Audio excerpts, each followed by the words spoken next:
To my channel study for UP DElEd.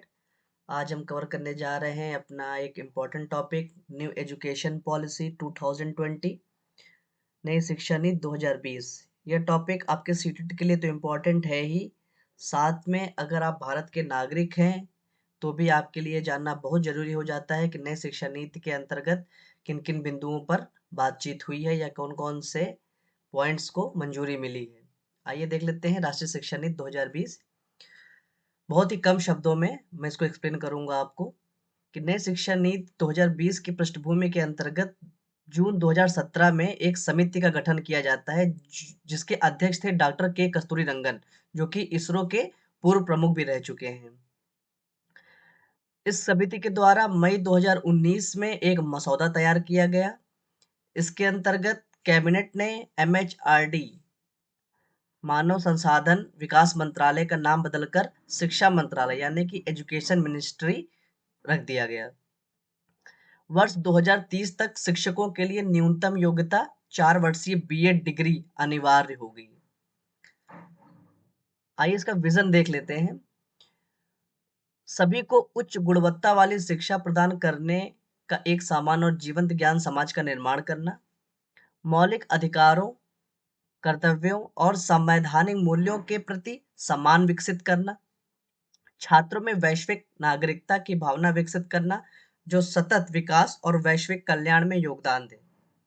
इसका मतलब ये है कि अपने बच्चों को एक ऐसा नागरिक बनाना है जिसको अपने फंडामेंटल राइट्स के बारे में जानकारी हो, अपने कर्तव्यों के बारे में जानकारी हो और संवैधानिक मूल्यों के लिए उसके अंदर सम्मान हो। मतलब अपने भारत का नागरिक होने के लिए उसके अंदर सम्मान की भावना होनी चाहिए और गर्व की भावना होनी चाहिए।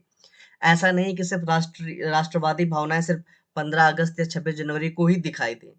उनके अपने मन से उनको ये फील होना चाहिए कि वो एक बहुत ही गौरवशाली देश के नागरिक हैं। आइए देख लेते हैं इसके प्रमुख सिद्धांत। तो पहला सिद्धांत है विशिष्ट क्षमताओं की पहचान करना। मतलब कि प्रत्येक छात्र की व्यक्तिगत क्षमताओं की पहचान कर उन्हें प्रोत्साहित करना। नेक्स्ट है बुनियादी साक्षरता और संख्या ज्ञान करना। मतलब कि फाउंडेशनल लिटरेसी एंड न्यूमरेसी के ऊपर बहुत काम किया गया है कि मतलब सभी बच्चों को कक्षा 3 तक बुनियादी पढ़ने लिखने और गणना की दक्षता प्राप्त करना। लचीलापन, फ्लेक्सिबिलिटी बहुत इंपॉर्टेंट है कि छात्रों को अपनी रुचियों के अनुसार विषय चुनने की स्वतंत्रता देना। बहुविषयक दृष्टिकोण, मतलब विज्ञान, कला, सामाजिक विज्ञान और मानविकी के बीच बाधाओं को समाप्त कर समग्र शिक्षा को बढ़ावा देना। ये बहुत ही जरूरी हो गया है आज की एजुकेशन सिस्टम के लिए। नेक्स्ट है अवधारणात्मक समझ। मतलब कि रटने की बजाय गहरी समझ, विश्लेषण और तर्क शक्ति पर जोर दिया गया है इसमें। रचनात्मकता और आलोचनात्मक सोच, नवाचार और आउट ऑफ द बॉक्स सोच कर प्रोत्साहित करना। मतलब बच्चों की कल्पना शक्ति और उनकी जो एनालिसिस पावर है उसका विकास करना।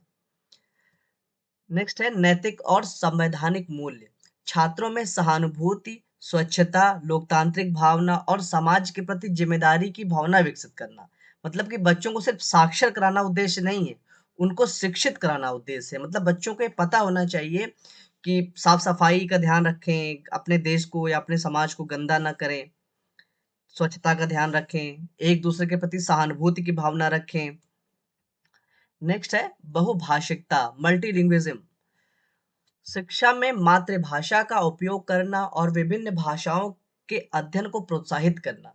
मतलब कि उसमें ये कहा गया है कि कक्षा 6 तक तो बच्चों को मदर लैंग्वेज में आपको पढ़ाना ही है, मातृभाषा में। अगर वो पॉसिबल हो तो आप आगे चल के भी उसको मातृभाषा में ही शिक्षित करें। नेक्स्ट है प्रौद्योगिकी का समावेश, शिक्षा में डिजिटल तकनीक का उपयोग करना, खासकर दिव्यांग बच्चों के लिए। मतलब टेक्नोलॉजी को यूज करके आपको अपने शिक्षा प्रणाली को आगे बढ़ाना है।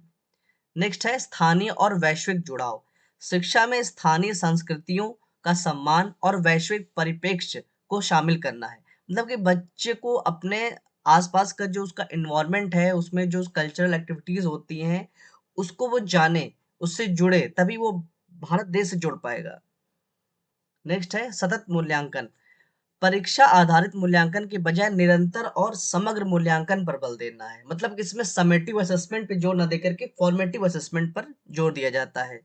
जो कि कॉन्टिन्यूअस अप्रोच पर काम करती है। आइए देखते हैं इसमें परिवर्तन मतलब चेंजेस क्या किए गए हैं। पुरानी जो हमारी शिक्षा नीति थी, उसके अनुसार इसमें चेंजेस क्या-क्या किए गए हैं। तो पहले जो पुरानी प्रणाली थी वो 10+2 शिक्षा संरचना पर काम करती थी।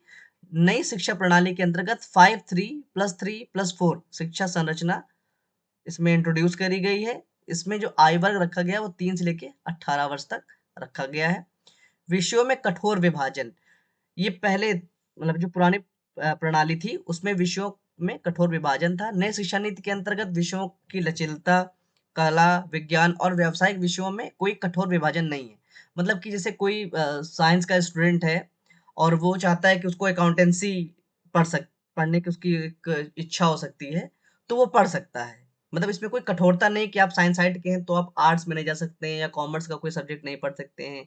या कोई कला का विद्यार्थी अगर वो चाहता है कि वो विज्ञान का कोई सब्जेक्ट पढ़ सके या फिजिक्स पढ़ सके, तो वो पढ़ सकता है। पुराने प्रणाली में रटंत शिक्षा पर जोर दिया जाता था क्योंकि बच्चों का समेटिव असेसमेंट पे मेन फोकस होता था, तो बच्चे रट करके परीक्षा को पास कर लेते थे। नई शिक्षा प्रणाली में आलोचनात्मक सोच और अवधारणात्मक समझ पर जोर दिया गया है। वार्षिक परीक्षा होती थी पुरानी प्रणाली में। इसमें सतत मूल्यांकन और परियोजना आधारित मूल्यांकन पर जोर दिया गया। पुरानी प्रणाली में बोर्ड परीक्षा का उच्च दबाव होता था। 10th की एग्जाम आ जाता था तो कर्फ्यू लग जाता था बच्चों के माइंड में। बच्चे सिर्फ पढ़ाई पढ़ाई पढ़ाई पर ही जोर देते थे। इतना प्रेशर होता था बच्चों के ऊपर। इसमें बहुत बच्चे ऐसे थे जो गलत कदम उठा लेते थे या डिप्रेशन में आ जाते थे। नई शिक्षा प्रणाली में बोर्ड परीक्षा को आसान और विकल्प आधारित बनाया जाएगा। केवल अंग्रेजी माध्यम पर बल।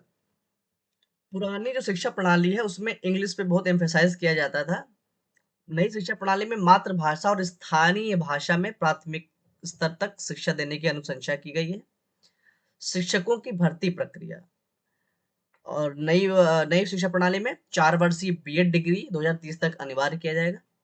स्कूल ड्रॉप आउट समस्या, पुरानी शिक्षा प्रणाली इतनी कठोर थी, इस वजह से स्कूल ड्रॉप आउट की समस्या बहुत हो जाती थी। मतलब बच्चों की रुचि खत्म हो जाती थी विद्यालय से, डर डर की वजह से या डिप्रेशन में आकर के वो लोग स्कूल छोड़ देते थे। तो उस समस्या से निपटने के लिए, ड्रॉप आउट रोकने के लिए खुली शिक्षा प्रणाली मतलब कि ओपन स्कूलिंग को बढ़ावा दिया गया। आइए देख लेते हैं कि न्यू एजुकेशन पॉलिसी में शिक्षक शिक्षा का क्या तात्पर्य है। मतलब टीचर एजुकेशन अंडर एनईपी 2020 2030 तक अध्यापन के लिए न्यूनतम योग्यता 4 वर्षीय एकीकृत बीएड डिग्री होगी। शिक्षकों के लिए निरंतर व्यावसायिक विकास आवश्यक होगा। शिक्षकों को शैक्षिक नवाचार और आधुनिक शिक्षण विधियों में प्रशिक्षित किया जाएगा। मतलब ट्रेनिंग पे बहुत फोकस किया जाएगा इसमें। मतलब शिक्षकों को न्यू टेक्नोलॉजी का यूज करना अपने एजुकेशन सिस्टम में, ये बहुत उनको इसके लिए उनको ट्रेनिंग दी जाएगी। इसका ऑब्जेक्टिव देख लेते हैं, ये बहुत इंपॉर्टेंट है कि सभी के लिए गुणवत्तापूर्ण शिक्षा सुनिश्चित करना। सेकंड है समानता और समावेशन पर बल देना। नेक्स्ट है स्थानीय और वैश्विक आवश्यकताओं के अनुरूप शिक्षा प्रणाली तैयार करना। नेक्स्ट है समग्र विकास और 21वीं सदी के कौशल को बढ़ावा देना। मतलब स्किल डेवलपमेंट पर इसमें काम किया जाएगा। शिक्षा प्रणाली में नवाचार और प्रौद्योगिकी का उपयोग किया जाएगा। मतलब इनोवेशन पे इस पे जोर दिया जाएगा, ना कि रटंत प्रणाली पर। तो फ्रेंड्स ये बहुत ही शॉर्ट तरीके से एनईपी 2020 मैंने पढ़ाया है। इस आप देखेंगे कि आपके लिए बहुत काम आएगा ये। तो फ्रेंड्स ये वीडियो कैसी लगी है आप इस पे कमेंट जरूर करिएगा। Thank you.